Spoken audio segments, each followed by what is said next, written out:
Hey everybody. Alright, so this is the little Go Devil engine. I believe it's a 134, if I'm not mistaken. Don't know a lot about these Jeeps, as I've mentioned before, or anything about these Jeeps, so this is all new to me. But anyway, so there's the little motor. I am going to start taking it apart and see what we find. I'm hoping it's not like the transmission, which, if you guys remember in the video where I took the engine and engine, transmission, and transfer case out of the Jeep, the transmission actually had water inside, and I've actually started cleaning up the case on the transmission. I did have to order a new cluster gear. Still working on cleaning up some of the other gears, but I'll go ahead and post a video on that later on, like an update on what's going on with that transmission. But today I'm going to start taking this guy apart, and hopefully we don't find water. I haven't even drained the oil pan, so I don't know if there's anything to drain, if we're going to get water, oil, nothing. But like I said, let me start working on this guy, and I'll turn this camera back on in just a little bit and update you.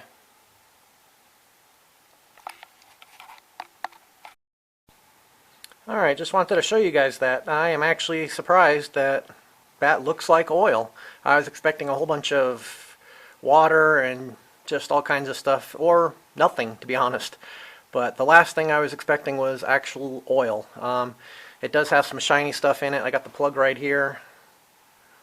But again, when I picked up this Jeep, my understanding was that it hadn't been used. Well, let me start over. When I picked up this Jeep, my understanding was that the guy that had it had it in his yard parked since about '85. So, and when he got it, it wasn't running. So it's been a long time. So like I said, the last thing I really expected was to see oil in the pan. But anyways, just wanted to show you guys that, and I'll come back in just a little bit when I got some stuff done. Okay guys, something else I was really surprised to just find. These spark plugs are NGKs, so I'm going to go out on a limb and say they're not originals. But they look pretty darn good to me for something that's been setting for so long, and as you can see, they had a bunch of crud around them. So it's not like somebody just recently put these in. But like I said, the inside is in really good shape, so I don't know. Let's find out what is going on underneath this head. Maybe this motor's not in super bad shape internally. But anyways, just wanted to show you guys that. And again, as soon as I get a little more done, I'll go ahead and turn this thing back. Alright guys, so there we are. That's about all the time I got for today, so I'm going to have to quit. But as you can see, I got the oil drained, which we covered earlier. I got the intake exhaust manifolds off, and I got the cylinder head off.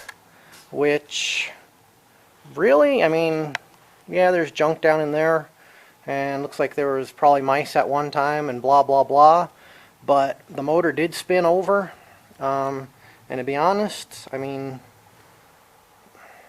it doesn't feel really too bad. I'm almost wondering if it'll take a hone and maybe a valve job, because the valves don't look super bad either. Obviously they weren't sealing very well, but anyways, I don't know. So I'm kind of feeling a little optimistic about this as we start tearing it apart. But like I said, that's all the time I got for today. So let me get things cleaned up, and I'll come back out here another day. I'll probably just wait until I get the whole thing torn apart and then post it as one video, even though it's going to be over a few days. But anyways, we'll talk to you guys in just a bit.